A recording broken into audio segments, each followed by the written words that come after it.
എം.ടി. വാസുദേവൻ നായർ എന്ന ദ്വയക്ഷരി മലയാളിയുടെ ഹൃദയങ്ങളിൽ കൊത്തിവയ്ക്കപ്പെട്ട പേരാണ്. മാടപ്പാട്ട് വാസുദേവൻ നായർ മലയാളിയെ സംബന്ധിച്ച് പല മലയാളികളും ആദ്യമായി വായിച്ച എഴുത്തുകാരൻ എം.ടി. വാസുദേവൻ നായരെ ആയിരിക്കും. കൂടല്ലൂരിൽ 1933 ജൂലൈ മാസം 15-ാം തീയതിയാണ് എം.ടി. വാസുദേവൻ നായരുടെ ജനനം. ടി നാരായണൻ നായരുടെയും അമ്മാളു അമ്മയുടെയും മകനായി കുമരനെല്ലൂർ ഹൈസ്കൂളിൽ പ്രാഥമിക വിദ്യാഭ്യാസം കഴിഞ്ഞ് എം.ടി. വാസുദേവൻ നായർ നടന്നു കയറിയത് മലയാളിയുടെ ഹൃദയങ്ങളിലേക്കാണ്. പാലക്കാട് വിക്ടോറിയ കോളേജിൽ നിന്ന് 1953 അദ്ദേഹം BSc കെമിസ്ട്രിയിൽ ബിരുദം നേടുന്നത്. അധ്യാപകനായി, പത്രാധിപരായി, കഥാകൃത്തായി, നോവലിസ്റ്റായി, തിരക്കഥാകൃത്തായി, സിനിമാ സംവിധായകനായി മലയാളിക്കൊപ്പം എന്നും എം.ടി. വാസുദേവൻ നായർ ഉണ്ടായിരുന്നു.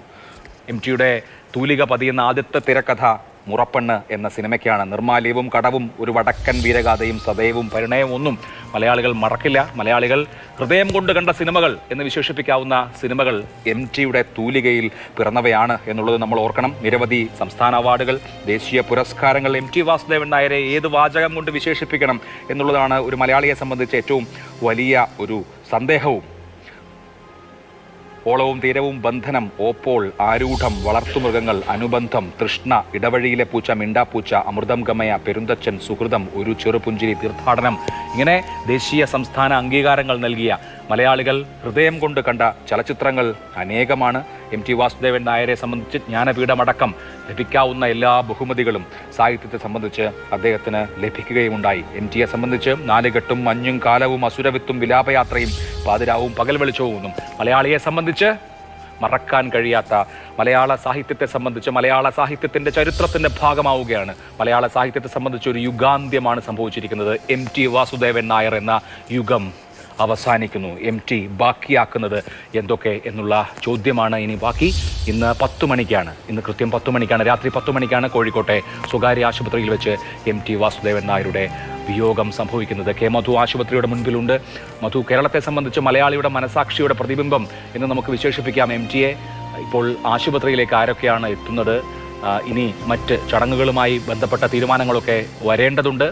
സംസ്ഥാനം വിട നൽകേണ്ടതുണ്ട് എം.ടിക്ക്. അതുമായി ബന്ധപ്പെട്ട തീരുമാനങ്ങൾ എന്തെങ്കിലും ആയിട്ടുണ്ടോ?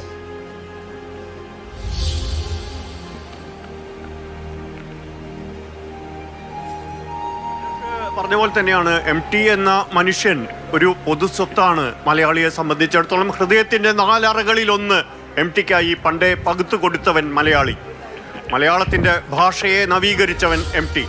മലയാളത്തിൻ്റെ ഓരോ അക്ഷരങ്ങളെയും അക്ഷരത്തെറ്റ് കൂടാതെ എങ്ങനെ പറയണം, എഴുതണം എന്ന് പഠിപ്പിച്ച NV കൃഷ്ണവാര്യർക്ക് പിന്നാലെ എം.ടി. വാസുദേവൻ നായർ മാതൃഭൂമിയിൽ അദ്ദേഹത്തിൻ്റെ ശിഷ്യനായി കടന്നെത്തുമ്പോൾ എം.ടി അതിൻ്റെ ഒരു തുടർച്ചയായിരുന്നു, ആ അനുസ്യൂതിയായിരുന്നു, ആ ഒരു നദിയൊഴുകലായിരുന്നു. എം.ടി എപ്പോഴും പറയാറുള്ളൊരു കാര്യമുണ്ട്: ഈ അറിയാത്ത മഹാസാഗരങ്ങളെക്കാൾ എനിക്കിഷ്ടം ഞാൻ അറിയുന്ന നിളാനദിയാണ്.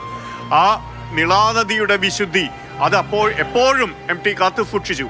ആ ഭാഷയുടെ വിശുദ്ധി അതുതന്നെയാണ്, തൻ്റെ ഗ്രാമത്തിൻ്റെ വിശുദ്ധി അതുതന്നെയാണ്. അത് എപ്പോഴും പൂത്തുവിരിയുന്ന, വിഷുവിന് ക്രമം തെറ്റാതെ പൂത്തുവിരിയുന്ന കണിക്കൊന്നയുടെ വിശുദ്ധിയാണ് എന്ന് എം.ടി എപ്പോഴും നമ്മളെ ഓർമ്മിപ്പിച്ചു. ആ മനുഷ്യൻ യാത്രയാകുമ്പോൾ എം.ടി. വാസുദേവൻ നായർ എന്നുള്ള മനുഷ്യൻ മാത്രമേ യാത്രയാവുന്നുള്ളൂ അഭിലാഷ്. എം.ടി എന്നുള്ള എഴുത്തുകാരൻ അനശ്വരനാവുകയാണ്.